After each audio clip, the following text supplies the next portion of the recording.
Kali ini kita akan membahas tentang suku Rohingya, di mana sebuah kelompok etnis Muslim yang berasal dari Myanmar dan mengalami diskriminasi dan pengusiran dari negaranya sendiri. Siapa sebenarnya suku Rohingya? Dan apa sejarah mereka? Untuk itu mari kita saksikan bersama. Hanya di Santri Kreator, selamat menyaksikan. Suku Rohingya adalah keturunan campuran dari berbagai bangsa, seperti Arab, Turki, Persia, dan Mongolia, yang berimigrasi ke wilayah Rohingya atau di Myanmar Barat sejak abad ke-151. Mereka berbicara dalam bahasa Rohingya atau Rohingya yang merupakan bahasa mirip dengan Bengali dan Chittagoniya.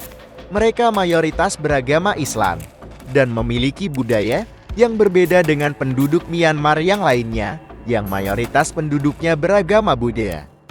Suku Rohingya pernah memiliki peran dalam pemerintahan Myanmar, yaitu pada masa kemerdekaan negara tersebut dari Inggris pada tahun 1948. Bahkan ada beberapa warga Rohingya yang menjadi menteri pemerintahan Myanmar pada tahun 1940 sampai tahun 1950.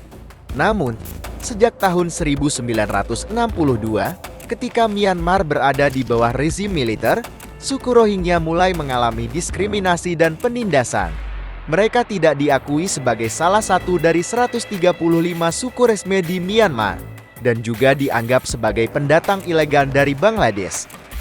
Mereka juga tidak memiliki kewarganegaraan, hak politik, dan kebebasan hak asasi manusia. Akibat perlakuan yang tidak adil, oleh sebab itu, warga Rohingya yang memilih untuk mengungsi ke negara-negara tetangga seperti Bangladesh, Malaysia, Thailand, dan salah satunya lagi Indonesia.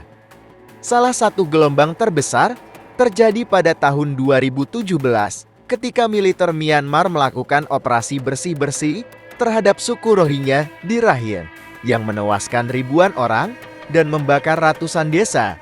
Sekitar 700.000 suku Rohingya melarikan diri ke Bangladesh dan tinggal di tempat-tempat pengungsian yang padat dan miskin, dalam artian tidak layak huni.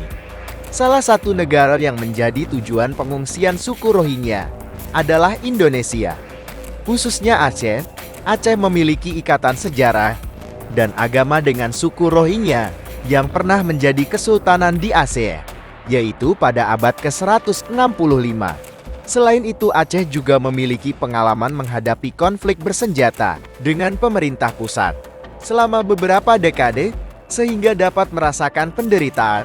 Dan Aceh juga dikenal sebagai daerah yang ramah dan peduli terhadap para pengungsi, terutama setelah mengalami bencana tsunami pada tahun 2004. Namun tidak semua pengungsi Rohingya dapat diterima dengan baik di Aceh. Baru-baru ini, terdapat ratusan pengungsi etnis Rohingya ditolak oleh masyarakat Aceh saat mencoba mendarat di pantai. Alasan penolakan tersebut bermacam-macam, mulai khawatir akan penyebaran penyakit dan beban sosial, sampai merasa tidak sanggup menampung pengungsi lagi. Hal ini menunjukkan bahwa masalah suku Rohingya tidak hanya menjadi tanggung jawab Myanmar, tetapi juga komunitas internasional, termasuk Indonesia. Dan Wakil Presiden Republik Indonesia, Kiai Ma'ruf Amin, mengatakan pemerintah akan segera berkoordinasi dengan UNHCR terkait pengungsi Rohingya. Beliau juga mengatakan bahwa Indonesia tidak bersedia menampung pengungsi Rohingya secara permanen, tetapi hanya sebagai negara transit. Suku Rohingya tidak akan menjadi bagian dari Indonesia, dengan karakter yang berbeda, adat dan bahasa juga, sehingga susah untuk membaur dengan masyarakat Indonesia. Itulah sedikit ulasan singkat tentang suku Rohingya dan sejarah pengungsiannya dari negara Myanmar. Semoga video ini dapat memberikan informasi dan wawasan yang bermanfaat bagi kita semua. Jika kamu menyukai video ini, silahkan like, komen, dan subscribe channel kami di Santri Kreator. Terima kasih atas segala perhatian dan waktunya. Jazakumullah khairun jazaa. Mohon maaf bila ada salah kata atau tutur bahasa yang tidak berkenan pada pemirsa yang baik hati semua. Kami tutup billahi taufik wal hidayah. Assalamualaikum warahmatullahi wabarakatuh.